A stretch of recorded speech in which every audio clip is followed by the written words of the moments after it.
Well, my name is Paul Washer, and I am 47 years old. I was born in 1961 to a father who was an unbeliever, but a mother who was a strong believer. Her mother, Croatian, was actually persecuted for the faith. My grandfather on my father's side was one of the first missionaries to Brazil, and served there in the 20s and 30s when it was much of jungle and nothing else. So I was raised in something of a Christian heritage. When I was 9 years old, I made a profession of faith, and I even wept, but there was no real change in my life whatsoever. And as I grew older, I began to live in greater and greater ungodliness. Of course, being in the denomination I was in, because I had prayed a prayer and asked Jesus into my heart, I always believed that I was saved. Then when I went to college, I found myself, after a few years, just at the end of my ropes. Academically, I was doing fine, but morally, I knew that I was a wretch. I knew that I was self-centered, full of pride, a liar, would do anything to benefit self. And more it was weighed upon me, just my wretchedness. And one night at about 1 in the morning, when I was contemplating how wretched I was, someone knocked on the door, and it was a freshman from across the hall. And he was trembling. And I asked him why he was trembling. And he said, "Well, you're probably going to punch me."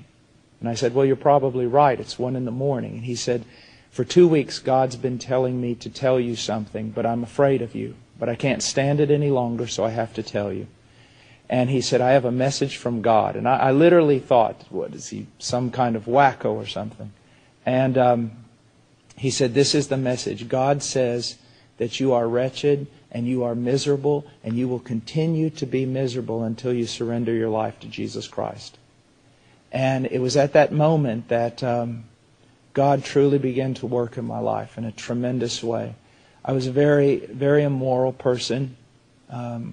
I always say there was nothing noble about my rebellion. If you look up jerk in the dictionary, it had my picture there. That's all I was. Just a self-centered, harmful person.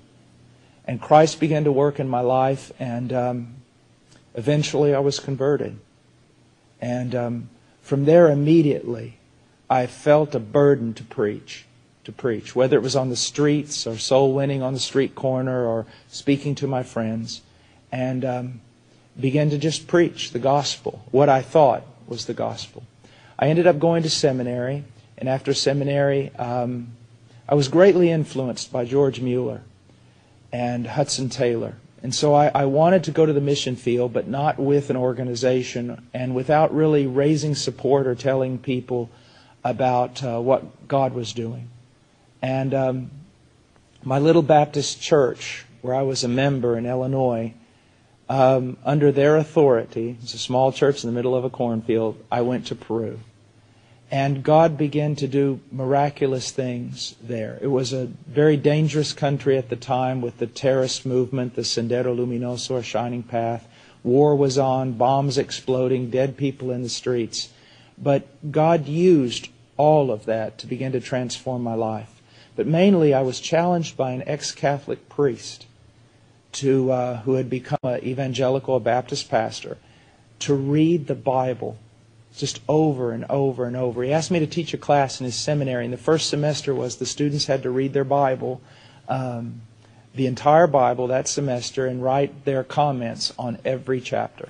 And so I began studying the Bible about 10 hours a day, and that is where my life began to change. I began to see that the gospel that I was preaching was not truly a biblical gospel. I had taken as Paul says to Timothy, the glorious gospel of our blessed God, and I had reduced it down to 4 little questions or 5 principles or 4 spiritual laws, and if someone said yes to every one of my questions and prayed a prayer at the end, I pronounced them saved. And I realized there was always a catch in my spirit when I would do that. And I realized that many of the people who were converted on the street with me never showed up to church, never grew in godliness. So I began to study the Scriptures more and more. After reaching some conclusions, I came back to the States for a few months of rest. And there, someone presented to me Charles Spurgeon, George Whitefield, many of the men who are most used to spread the gospel. And I saw that the gospel they preached was quite different than our contemporary gospel. And it confirmed the things the Lord began to teach me. At that point, I had an insatiable desire to understand the cross of Calvary. And until today, 20 years later, the topic of most of my study is what happened that day on that tree. And as I travel around the world and I teach on the cross of Jesus Christ, not something new, not some new revelation, but just the old, classic, historical teaching of the substitutionary atonement of Jesus Christ bearing our sin and dying under the wrath of God to satisfy His justice so that God might be just and the justifier of the wicked, I find that even sincere Christians who've been walking with Christ for 20 and 30 years come up to me with tears in their eyes and say, I've never understood how the death of Christ truly paid for my sins, but now I do. I've always trusted in it for years, but I've never understood it.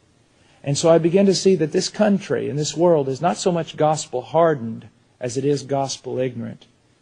And it's gospel ignorant because we ourselves have reduced the gospel down to something that will fit in a track in the back of someone's pocket.